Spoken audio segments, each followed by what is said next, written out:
American market ഇന്നലെ വളരെ മോശമായിട്ടാണ് ക്ലോസ് ചെയ്തിരിക്കുന്നത്. ഡൗ ജോൺസ് ഒരു 7 മാസത്തെ ലോയിലേക്കാണ് ക്ലോസ് ചെയ്തിരിക്കുന്നത്. അപ്പോൾ ഇതാണ് മാർക്കറ്റിൻ്റെ ട്രെൻഡ്. വിഷയം എല്ലാവർക്കും അറിയുന്നത് തന്നെയാണ്. താരിഫുമായിട്ടുള്ള ബന്ധപ്പെട്ടുള്ള കൺസേൺസിൻ്റെ പുറത്താണ് മാർക്കറ്റ് താഴ്ത്തേക്ക് പോകുന്നത്. അപ്പോൾ മനസ്സിലാക്കുക, ട്രെൻഡ് നെഗറ്റീവാണ്. ഇത് ഒരു ദിവസം കൊണ്ട് തീരുന്നൊരു പ്രക്രിയയല്ല, അത് കുറച്ച് നീണ്ടു നിൽക്കും. കാരണം ഒരു അപ് ട്രെൻഡ്സ് വരുമ്പോൾ വീണ്ടും സെൽ ഓഫ് വരാനുള്ള സാധ്യതയും കൂടുതലാണ്. നാസ്ഡാക്കും ഏകദേശം 1000 പോയിൻറ്റ് ഡൗൺ ആണ്.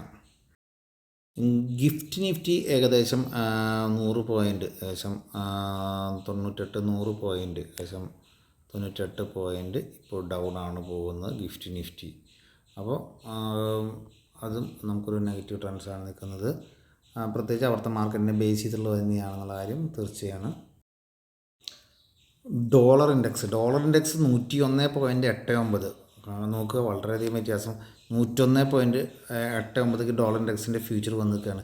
ഈ ഡോളർ ഇൻഡെക്സ് താഴ്ത്തേക്ക് വരുന്നതുകൊണ്ടാണ് ഈ മാർക്കറ്റ്, നമ്മുടെ മാർക്കറ്റ് അധികം കറക്റ്റ് ചെയ്യാത്തത്. നമ്മൾ ഇന്ത്യ റുപ്പി വളരെ മോശമാകുന്ന അവസ്ഥയിലേക്ക് പോകുന്നില്ല. കാരണം ഡോളർ അവിടെ മോശമാവുന്ന അവസ്ഥയിലേക്ക് പോകുന്നതുകൊണ്ട് നമുക്ക് ഡോളർ ഇൻഡെക്സ് മോശമാകുമ്പോൾ നമുക്ക് സ്വാഭാവികമായിട്ട് ഇന്ത്യൻ റുപ്പിക്ക് ഉണ്ടാകുന്ന ബെനിഫിറ്റ്, അല്ലെങ്കിൽ ലോക വേൾഡിൽ, അതുകൊണ്ടാണ് ഈ ബ്ലഡ് ബാത്ത് പോലത്തുള്ള സെക്ഷൻ കാണാത്തതിന് കാരണം നമ്മുടെ റുപ്പി അപ്രീസിയേഷനാണ്. അത് മനസ്സിലാക്കുക, റുപ്പി അപ്രീസിയേഷൻ വരുന്നുണ്ട്.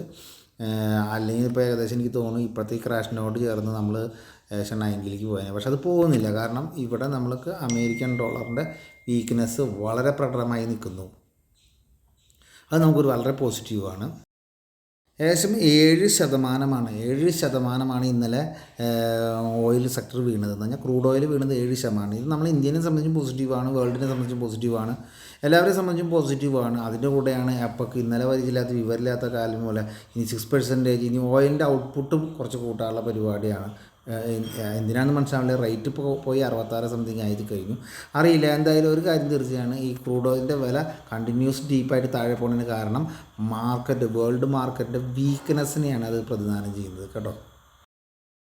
അടുത്ത് നമ്മൾ ADRs പരിശോധിക്കുമ്പോൾ നിങ്ങൾ വളരെ ഗൗരവമായിട്ട് കാണേണ്ട ADR 6% ഏകദേശം. വളരെ ശ്രദ്ധിക്കേണ്ട കേസ് ഇൻഫോസിൻ്റെ ADR, HDFC ADR പ്ലസ് ആണ്. അപ്പോൾ ബാങ്കിങ് സെക്ടർ പിന്നെയും സപ്പോർട്ട് ചെയ്യുന്നുണ്ട്. ബാങ്കിങ് സെക്ടർ ശ്രദ്ധിക്കുക, ബാങ്ക് സെക്ടർ നമ്മളെ സപ്പോർട്ട് ചെയ്യുന്നത് കാരണം അമേരിക്കയുടെ ഡോളർ ഇൻഡെക്സ് താഴ്ത്തേക്ക് പോകുമ്പോൾ ഇന്ത്യൻ ഡോളറിന് അല്ലെങ്കിൽ ഇന്ത്യൻ റുപ്പിക്ക് കുഴപ്പമില്ല എന്നുള്ളതാണ് നമ്മളെ ഈ ഒരു പോസിറ്റീവ് ട്രെൻഡിന് കാര്യം.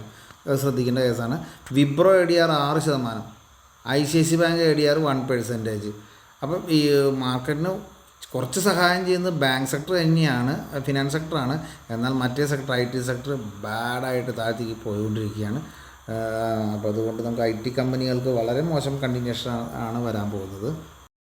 മാർക്കറ്റ് നെഗറ്റീവ് മാർക്കറ്റിൽ നമുക്ക് കളിക്കേണ്ടത് ഓപ്ഷൻസ് ട്രേഡിംഗ് ആണ്. അപ്പോൾ ഫ്യൂച്ചറിൻ്റെ ഓപ്ഷൻസ് അല്ലെങ്കിൽ ഓപ്ഷൻ ബൈയും സെല്ലിങ്ങുമായിട്ടുള്ള ബിസിനസ് എല്ലാവരും ചെയ്യുക. കാരണം ഇതിൽ നമുക്ക് റിസ്ക് കുറവാണ്. നമ്മൾ റിസ്ക് കുറയ്ക്കാൻ വേണ്ടി ചെയ്യാൻ നമുക്ക് ഓപ്ഷൻ ട്രേഡിങ് ചെയ്യുകയാണ്. ഇൻ ദ മണിയിലോ നിങ്ങൾക്ക് ഓപ്ഷൻ ട്രേഡിങ് ഇഷ്ടംപോലെ ഓപ്ഷൻസുകൾ മാർക്കറ്റിൽ നിങ്ങളുടെ മൊബൈലുകളിൽ അവൈലബിൾ ആണ്. അപ്പോൾ അത് നോക്കി ഓപ്ഷൻസ് ട്രേഡ് ചെയ്യുക. ഇവിടെ നമ്മൾ ഇൻവെസ്റ്റ്മെൻറ്റിനെ കൂടുതൽ ട്രേഡിങ്ങിലായിരിക്കും കോൺസെൻട്രേറ്റ് ചെയ്യേണ്ടത് പ്രധാനമായിട്ടും. 1. 2, ഇൻവെസ്റ്റ് ചെയ്യുന്നവരെ സംബന്ധിച്ച് എനിക്ക് വളരെ വളരെ പ്രധാനപ്പെട്ട, ഞാനിത് നമ്മളെന്താ പറയുക, 2 മാസം 3 മാസം പറഞ്ഞതാണ് മാർക്കറ്റിൻ്റെ പ്രശ്നങ്ങൾ. ഇനി നമ്മൾ പറയാൻ പോകുന്നത് മാർക്കറ്റ് ഇവിടുന്ന് റിക്കവർ ചെയ്യുമ്പോൾ നിങ്ങൾ ആരും മാർക്കറ്റിൽ ഉണ്ടാവാതിരിക്കരുത്. അതിൽ പ്രധാനപ്പെട്ട കുറച്ച് കാര്യങ്ങൾ ഞാൻ പറയുന്നത്. മെയിനായിട്ട് മനസ്സിലാക്കേണ്ടത് ഈ പ്രശ്നങ്ങൾ മുഴുവൻ കമ്മോഡിറ്റി ബിസിനസ്സുമായിട്ട് ബന്ധപ്പെട്ടാണ് വരുന്നില്ല. കമ്മോഡിറ്റി എന്ന് പറഞ്ഞാൽ ഇവിടെ നിന്നുള്ള എക്സ്പോർട്ട്, ഇമ്പോർട്ട്, അങ്ങനത്തെ. ഇപ്പോൾ ഇവിടെ നിന്ന് വണ്ടികൾ കയറ്റുന്നതിന്, ഓട്ടോ പാർട്സ് അപ്ലോഡ് ചെയ്യുന്നു, ഇതൊക്കെ വരുന്ന എക്സ്പോർട്ടുമായിട്ട് ബന്ധപ്പെട്ട പ്രശ്നങ്ങളാണ് വരുന്നത്. നമുക്ക് ഈ എക്സ്പോർട്ട് കമ്പനികൾ കൊണ്ട് വേണ്ടെന്ന് വയ്ക്കുക തൽക്കാലം. ഇത് തന്നെയാണ് നെഗറ്റീവ് കേട്ടോ. ഞാനിവിടെ ചെറിയൊരു കമ്പനിയുടെ പേര് പറയാം, അപ്പോളോ ഹോസ്പിറ്റൽ. എന്താണ് അവർക്ക് എക്സ്പോർട്ട് ഉള്ളത്? ഓക്കെ, ഇമ്പോർട്ടാണ് ഇനി കൂടുതൽ വരാൻ പോകുന്നത്. അപ്പോൾ അവർക്ക് സന്തോഷമാണ്. അപ്പോൾ ഞാൻ ചെറിയൊരു ഉദാഹരണം പറയുന്നത് നമ്മൾ അപ്പോളോ ഹോസ്പിറ്റൽ. ഇന്ന് ഞാൻ പറയാം ആസ്റ്റർ മെഡിസിൻ. അവർക്ക് എന്താ പ്രശ്നം?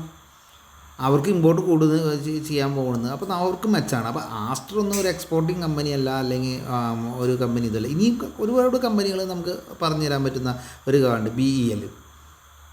ഇന്ത്യയുടെ തന്നെ എല്ലാ ആവശ്യങ്ങൾ തീർത്തു തരാൻ അവർക്ക് പറ്റുന്നില്ല. അവരുടെ പെർഫോമൻസ് ചെയ്തിട്ട് അവർക്ക് ഔട്ട്പുട്ട് കൊടുക്കാൻ പറ്റുന്നില്ല. പിന്നെയാണ് പുറത്തേക്ക് കൊടുക്കുന്നത്. അപ്പോൾ ഇന്ത്യൻ മാർക്കറ്റിൽ ബിസിനസ് ചെയ്യുന്ന കമ്പനി, ഇന്ത്യയിൽ പ്രോഫിറ്റ് ഉണ്ടാക്കി ഇന്ത്യയിൽ ബെനിഫിറ്റ് എടുക്കുന്ന ഇന്ത്യൻ കമ്പനികളിൽ നിങ്ങൾ ഇൻവെസ്റ്റ് ചെയ്യുക. ഞാൻ പറയുന്നത് കമ്മോഡിറ്റി ആയിട്ടോ ഒരു എക്സ്പോർട്ട് നിലവാരങ്ങളിലുള്ള കമ്പനികൾ വലിയ ടെൻഷൻസ് ആയിരിക്കും. അപ്പോൾ നമ്മൾ ഇന്ത്യൻ കമ്പനികൾ ഇഷ്ടം പോലെ ഇന്ത്യൻ കമ്പനികളിൽ ഇന്ത്യൻ പെർഫോമൻസ് ഉള്ളതുണ്ട്. ഇപ്പോൾ ടാറ്റ മോട്ടർ ഉണ്ട്, അവർക്ക് ഔട്ട്പുട്ട് എക്സ്പോർട്ട് ഉണ്ട്. അപ്പോൾ നമ്മളിങ്ങനെ ടാറ്റ മോട്ടർ പറയുക, അപ്പോൾ ഞാൻ മാറ്റി നിർത്തി പറയുകയാണ്, ഇന്ത്യന് എക്സ്പോർട്ട് ചെയ്യാത്തതായിട്ടുള്ളതും ഇമ്പോർട്ട് ചെയ്യാത്ത കമ്പനികളിൽ നമ്മൾ തൽക്കാലം ഇന്ത്യൻ കമ്പനികളിൽ ഇൻവെസ്റ്റ് ചെയ്യുക. അതിൻ്റെ ഡീറ്റെയിൽസ് ഞാൻ ഇന്ന് നിങ്ങൾക്ക് വൈകുന്നേരത്തോടുകൂടി ഒരു പോർട്ട്ഫോളിയോയുടെ ഡീറ്റെയിൽസ് അയച്ചാവുന്നതാണ്. ഓക്കെ. അപ്പോൾ ഇന്നത്തെ മാർക്കറ്റ് വീണ്ടും ഒരു സൈഡ് വേസ് മാർക്കറ്റ് ക്രാഷ് ആയിട്ടായിരിക്കും, സൈഡ് വേസ് മാർക്കറ്റിലേക്ക് പോകും. വീണ്ടും ഒരു എന്താ പറയുക, മാർക്കറ്റ് സസ്റ്റെയിൻ ചെയ്യാനുള്ള ചാൻസസ് കുറവായിരിക്കും. Thank you. സെയിം ഡേയിൽ ഏർലി മോർണിംഗിൽ ഉണ്ടാക്കുന്ന ഈ വീഡിയോ നിങ്ങൾക്ക് ഇഷ്ടപ്പെട്ടിട്ടുണ്ടെങ്കിൽ തീർച്ചയായും സബ്സ്ക്രൈബ് ചെയ്യുക, അതുപോലെ തന്നെ ഷെയർ ചെയ്യുക. Thank you.